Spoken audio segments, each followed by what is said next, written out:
Fala meu povo, fala meu lindo, minha linda, belezinha? Pessoal, hoje, agora, neste momento espetacular, vamos falar sobre genética, galera. Exatamente, vem comigo agora falar sobre muita genética. Olha eu aqui, meu povo, belezinha? Então vamos, pessoal, falar sobre a genética e essa genética tão importante, muita gente pedindo para que nós fizéssemos esta aula para ajudar. Então vamos aqui, ó, se liga, ó, o que é que nós vamos conversar aqui, ó, tá vendo aqui de lado, ó, genética mendeliana. Vamos conversar sobre essa mocinha e é realmente muito importante. Sem mais delongas, partindo diretamente para a primeira parte desse vídeo, porque nós vamos falar o seguinte: nós vamos dividir essa em vários vídeos. Esse primeiro vídeo você não pode deixar de assistir até o final. Esse primeiro vídeo é exatamente encaminhando você para desvendar os mistérios da genética e resolver todas as questões. Então vamos embora? Vamos lá. Pessoal, vamos conversar sobre conceitos básicos em genética. Então nós vamos falar exatamente sobre os conceitos básicos de genética, começando pelos genes. Sim. O que seria um gene? Gene consiste em uma sequência, tá? Nós temos aqui o seguinte, uma sequência de nucleotídeos estão localizados no DNA e esta sequência ela é responsável pela transmissão de características hereditárias, características para os descendentes. Essas sequências elas serão transcritas e depois elas serão traduzidas para aí sim ter a sua expressividade condicionada. Tranquilo? Não? Então vou aqui colocar um texto mais simples. É a unidade hereditária presente nos cromossomos, obviamente que é responsável pela determinação dos caracteres dos indivíduos. Então basicamente é isso, beleza? Então é o seguinte, quando nós falamos aqui sobre essa questão dos conceitos básicos, é importante entender aqui o cromossomo. Muita gente pensa que os cromossomos, aquela figura que a gente encontra nos livros, né, de todos os cromossomos bonitinhos, alinhados, aquilo está sempre daquela forma, e não é assim. Os cromossomos só estarão nessa condição cromossômica mesmo, quando, pessoal, nós estamos aí na fase chamada de metáfase. Se liga, na metáfase. Então é na metáfase que temos o período de maior condensação cromossômica, e nós vamos ter assim eles alinhados. Então onde é que está o DNA, onde é que está o gene? Os cromossomos, eles são formados, vocês estão vendo aqui, por esses filamentos. Esses filamentos são, na verdade, constituem a cromatina. E a cromatina ela é condensada, exatamente estabilizada por essas proteínas chamadas de histonas. São as únicas proteínas associadas ao material genético. E aí quando eu vou desenovelando, ou aqui vou simplesmente descondensando, você vai ver que a cromatina nada mais é do que a própria molécula de DNA. Onde você vai encontrar aqui as sequências, estão vendo aqui, ó, que aí nós chamamos de sequências gênicas. Sequências gênicas são sequências codificadoras. Então nós temos os exons. Eu não estou dizendo que um gene é um exon, nem que um exon é um gene. Um exon, que é uma sequência codificadora, pode ser formado por vários genes. Podem ter ali várias situações de codificação, de determinação de característica. E as sequências não codificadoras que existem no DNA, que são maioria, nós temos os introns. Essas sequências não codificam. Então cuidado aí com o gene. Os genes, é interessante ficarmos atentos ao seguinte, que é assim, nossos cromossomos estão sempre aos pares. Fechou? Por isso nós temos 23 pares de cromossomos. Os 23 pares, do primeiro ao 22º par, nós temos os chamados cromossomos, se liga, autossomos. E o 23º par, nós temos aí os alossomos ou os cromossomos sexuais. XX para as mulheres, XY para os homens. Lembrando que sempre estão aos pares, por isso eu coloquei aqui, ó. Nós temos vários genes localizados, vários genes diferentes, tá? Localizados no mesmo cromossomo, que apresentam então o seu homólogo, ou seja, o seu par que tem a mesma sequência do outro. Então, assim, essa condição de vários genes diferentes no mesmo cromossomo, tem um termo lá na frente que a gente vai conversar mais na frente, chamar de genes ligados, ou linkage, mas é uma outra discussão. Mas entenda onde eu quero chegar. Os genes alelos, vamos lá, como é, Evandro? Genes alelos, que são genes alelos, tá aqui o termo, são genes que apresentam, veja bem, determinam a mesma característica, anota aí, estão localizados no mesmo locus. O que é o locus gênico? Locus gênico é o local de inserção daquele gene no cromossomo, tá? E, além disso, eles estão em cromossomos homólogos. Então, para ser considerado gene alelo, precisa, então, o que, galera? Vamos lá. Primeiro, está localizado no mesmo locus, determinar a mesma característica. Então, por exemplo, se eu tenho um gene que determina cor dos olhos azul, o outro determina cor dos olhos castanho, esses genes são alelos. São diferentes? São, mas eles são alelos porque determinam a mesma característica. Não seriam alelos se eu tivesse num par, naquele locus, um gene determinando cor dos olhos azul e a outra condição eu tenho cabelo do tipo crespo. Então, tá de alguma coisa diferente, são características totalmente diferentes. Então, isso aí não entraria no conceito de genes alelos, tá? Os genes alelos, vocês vão ver aqui, ó, esse pesão, são genes dominantes. Daqui a pouco eu explico isso aí. Apresentam a condição aqui de serem iguais. Sendo iguais, nós chamamos o que? De homozigotos. Então, alelos iguais, nós chamamos de homozigotos. Como são dominantes, nós chamamos de homozigotos dominantes. Alelos aqui, estão vendo aqui, ó, eu tenho azinho, representando simbolicamente genes que não têm uma expressividade, que não se expressam a priori quando presente com os genes dominantes. Então, também são homozigotos. Por que, Evandro? Porque são iguais. Mesmo locus, mesma característica, e cromossomos homólogos. Só que esses são recessivos. Tá? E nós temos alelos aqui, ó, vejam bem, diferentes. Evandro, então não podem ser alelos. Claro, os genes alelos diferentes. Então, por exemplo, se eu, como eu falei agora há pouco, se eu tenho uma condição, apenas didaticamente para você entender, tá?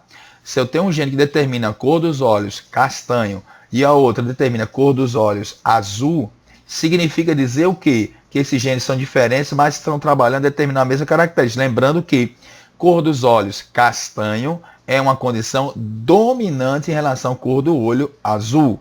Beleza? Então, assim, esses genes diferentes nós chamamos de heterozigotos. Então, tem um homozigoto dominante, homozigoto recessivo e os heterozigotos. E essas aí são as conceitos importantes. Que aí entra também uma outra coisa importante dentro dos conceitos. Genótipo e fenótipo. Evandro, o que é genótipo? Gente, eu falei agora há pouquinho, pouco mais de 15 segundos. Genótipos são as características genéticas, o conjunto de alelos. Eu entendi. Quem é homozigoto, quem é heterozigoto, se é dominante, se é recessivo. Isso é genótipo. E o fenótipo? Presta atenção, ó. Fenótipos são as características físicas e fisiológicas. O fenótipo ele é determinado pelo genótipo, mais as condições ambientais, obviamente, que estão correlacionadas ao genótipo, determinam sua expressividade. A sua expressividade é que determina o fenótipo. O fenótipo ele pode mudar, o genótipo não. Agora, de forma alguma, não. O genótipo pode mudar caso tenhamos algum fator mutagênico. Dadas as condições normais, o fenótipo muda, o genótipo geralmente não muda, certo? Então nós temos aqui exemplo, tá certo? Aqui, ó, de fenótipo. Olhos castanhos, olhos verdes. Nós temos aqui fenótipos variados em relação à cor da pele. Então são características fenotípicas. Lembrando que característica fenotípica não é só aquele que você vê. Por exemplo, se meu tipo sanguíneo é B e o tipo sanguíneo, por exemplo, da minha esposa é A, cara, eu não estou vendo o tipo sanguíneo da minha esposa, nem você está vendo o meu. Mas eu estou te falando, existe determinação, condições para determinar isso. Então, tipo sanguíneo A, B, positivo, negativo, isso daí são fenótipos, certo? Beleza? Tranquilo? Se liga agora. Esses conceitos também importantes para vocês, hein? Se liga. Expressividade, norma de reação e fenocópia. Já vi muita gente confundir. O que é uma expressividade? É o grau de expressão do fenótipo mediante a ação genotípica. Não entendi. Por exemplo, coloquei aqui calvície. A calvície é algo que é comum em homens e mulheres. mais em homens do que em mulheres, é lógico. Então, assim, o que vai determinar a calvície? Vários fatores que interferem na expressividade do gene. Então, por exemplo, fatores hormonais podem atuar também aí. Então, para você entender, a calvície tem um caráter dominante para os homens e tem um caráter recessivo para as mulheres, porque eu tenho fatores que determinam a condição de expressão desses genes. Então, essa capacidade de expressão gênica, determinando aquele fenótipo XYZ, nós chamamos de expressividade, beleza? Então, assim, eu posso ter um irmão gêmeo, eu tenho um gene para determinar câncer de pulmão, meu irmão gêmeo univitelino também o terá, porém, não significa dizer que obrigatoriamente nós teremos câncer de pulmão. Por quê? Porque vai depender de fatores que determinam a expressividade. Tranquilo, galera? Beleza? Norma de reação. O que é uma norma de reação ou amplificação fenotípica ou amplitude fenotípica? Galera, significa dizer o seguinte, que você tem um fenótipo, esse fenótipo ele foi modificado por fatores ambientais de condição, pode ser neste caso aí temporária. Veja aqui o exemplo. Eu tenho o genótipo aqui dos indivíduos, certo? Em determinados ambientes. Então, esse genótipo, mediante o ambiente, você pode ter, olha só, o ambiente 1 e o ambiente 3 determinam um fenótipo aqui, como o fenótipo aqui desse roxinho. Então, assim, isso daqui pode mudar também. Por exemplo, uma situação mais fácil para você entender. Se Evandro, esse que vos fala, vamos lá, vamos imaginar que eu passe, sei lá, 5 anos sem ir à praia. Aí eu decidi, após o 5º ano, eu vou à praia e chego lá às 7 horas da manhã, tomando aquele sol virado na molecha. Aqui no Nordeste é um sol que realmente derrete. O Satanás sai até do inferno porque está mais quente do que tudo lá. Então, porque aqui é ainda mais quente, se ele vier para cá, ele volta para o inferno, que é quente pra caramba. Então, o que é que acontece? Quando você pega essa situação, eu chego num ambiente de 7 horas da manhã e fico até às 16 horas, meu fenótipo mudou. Eu posso até pegar uma insolação, até promover a formação precoce de células oncogênicas. Mas meu fenótipo mudou, meu genótipo não. Eu vou despelar e minha cor depois voltará ao que era antes. Beleza? Então isso é norma de reação. Agora, fenocópia é diferente. Fenocópia é quando você tem uma cópia do fenótipo, que é assim, vamos imaginar, a surdez é uma condição que ela pode ser dada por condição genética ou não. Eu vou te colocar aqui, ó, vou te mostrar um exemplo bem fácil, chamado de lábio leporino. Lábio leporino pode ser decorrente, por exemplo, imagina uma mãe que durante a gestação ela consome drogas, cocaína, heroína, até álcool pode ser, levando a uma má formação desta criança durante o seu desenvolvimento embrionário, e esta criança apresentou um lábio leporino ao nascer. Muito bem, não é uma condição genética, mas ela desenvolveu. Porém, existem crianças que desenvolvem lábio leporino por fatores genéticos. Tá? Existem anomalias que promovem a condição de lábio leporino. Algumas síndromes autossômicas. Você pega, por exemplo, né, a síndrome de Patau que ocorre no cromossomo 13, ela é uma síndrome que sim, a criança desenvolve lábio leporino. Então preste atenção. Quando eu tenho uma condição genética, uma síndrome de Patau, que dá lábio leporino, eu tenho uma condição que não é genética, por fatores exógenos, como drogas ilícitas, que levou também a lábio leporino, esta criança que tem lábio leporino, por condições de drogas ilícitas provocadas pelo uso da mãe, é uma fenocópia da criança que apresenta exatamente a condição genética da síndrome de Patau, que é o lábio leporino. Entendeu? Então é quando eu tenho uma cópia de um fator fenotípico genético. Tranquilo, galera? Beleza? E aqui uma outra coisa que já tinha dito para vocês, né? Homozigoto, heterozigoto, caráter dominante, caráter recessivo. Evandro, o que é um caráter dominante? O que é um caráter recessivo? Se liga. Então é o seguinte, dominante, caráter dominante, que normalmente a gente representa com letras maiúsculas. O caráter recessivo a gente representa com letras minúsculas, para ficar fácil na hora de resolver um problema. O caráter dominante é aquele que se expressa em homozigose e heterozigose, ou seja, azão, azão, azão, azinho. Toda vez que você tiver um caráter expresso dessa forma, ele é dominante. O caráter recessivo é aquele que se expressa apenas na condição, ou seja, homozigótica, azinho, azinho. Evandro, pode ser azão, azão? Não. Se é dominante, você representa com azão. Se é recessivo, com azinho, ou bezinho, enfim. Esse azão, azinho já está enfadado na cabeça de vocês, né? Já encheu o saco. Mas para que vocês entendam que caráter dominante, ele basta ter apenas um gene para se expressar. Por isso que ele se expressa em homozigose e heterozigose. Nós temos aqui alguns exemplos, né? Aqui eu estou mostrando para vocês, né? Olha só, a síndrome de Ehlers, são conhecidos como homens elásticos. Poxa, o que seria um homem elástico? Caramba, aquele do Quarteto Fantástico? Não, galera. É que esse indivíduo aqui, ele não apresenta na sua estrutura, a formação da sua pele, não apresenta aí colágeno. Então, o que é que vai acontecer? Esse indivíduo consegue ter uma capacidade de elasticidade maior, né? Então, a pele menos resistente, tá certo? Então, ela corre o risco de romper mais facilmente. Então, o caráter dominante, ou seja, se expressa em homozigose e heterozigose. Temos outros exemplos. Dobrar a língua aqui em forma de U. Eu não consigo, tá?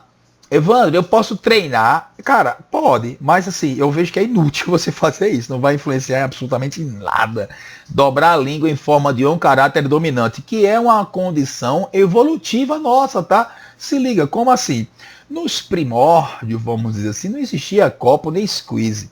Então, os nossos ancestrais, para beber a água dos lagos, eles precisavam ter uma capacidade de dobrar a língua para formar um canalzinho e facilitar a ingesta da água. Não é legal isso aqui? Olha só a biologia e história muito bem correlacionadas. Polidactilia, tá certo? A questão de cruzar os braços de maneira natural, tá certo? De esquerdo sobre o direito, são fatores dominantes. Fatores recessivos, nós temos aqui, a questão aqui, por exemplo, né? Escrever com a mão esquerda, mas Evandro, eu escrevo com a mão esquerda, minha esposa escreve com a mão esquerda e meu filho nasceu destro. Então foi o quê? Me levei uma cangaia? Foi? Não, galera, preste atenção. Existem situações, sim, que obviamente, mesmo você tendo a capacidade, eu sei, você é sinistro, né? Você é esquerdo, canhoto, sua esposa também, obviamente, ou seu esposo, enfim, e seu filho for destro, isso não quer dizer que a condição aqui é genética, tá certo? Então, nem toda vez que você escreve com a mão esquerda quer dizer que isso foi determinado por um gene. Eu posso condicionar isso também, isso aí é o de menos, tá? Temos aqui, ó, o albinismo, uma característica que ele tem. Olha, pelo amor de Deus, isso aqui é um fake news, tá? É uma fake news, não fica pensando assim não, que seria demais. Mas é mais ou menos para você entender que é uma polidactilia, quando se apresenta mais que 5 dedos. Tranquilo? Aqui um albinismo. Cuidado, galera. Muita gente pensa que esses animais assim, branquinhos são albinos. Na verdade, isso é um leucismo. Existe o albinismo, existe o leucismo e existe aí o melanismo. O melanismo são aqueles animais assim, com uma altíssima concentração de melanina. São negros. Onde normalmente eles não são, esses animais nascem negros. Então, isso é um melanismo. O leucismo, você tem leuco, que significa branco. Temos aqui a ausência completa e uma condição diferente do albinismo natural. Natural, assim, do albinismo comum, vamos deixar dessa forma. Então, nós temos aqui os conceitos básicos genéticos para a gente, a partir daqui, entender bem como é que funciona a primeira lei de Mendel. Por isso eu estou pegando vocês os primeiros conceitos, tá? Então, galera, eu espero que vocês tenham gostado desse primeiro videozinho. Se gostou, compartilha com a galera que vocês conhecem aí. Divulgue o nosso canal, nos ajude a promover realmente a educação para todo o Brasil. Tranquilos? E acima de tudo, qualquer dúvida, pode jogar aí, digita aí embaixo que a gente resolve aí tua situação. Beleza? Compartilha e não deixa de se inscrever no nosso canal. Valeu, galera. Beijo no coração e até a próxima videoaula, Primeira Lei de Mendel. Valeu, galera. Tchau, tchau.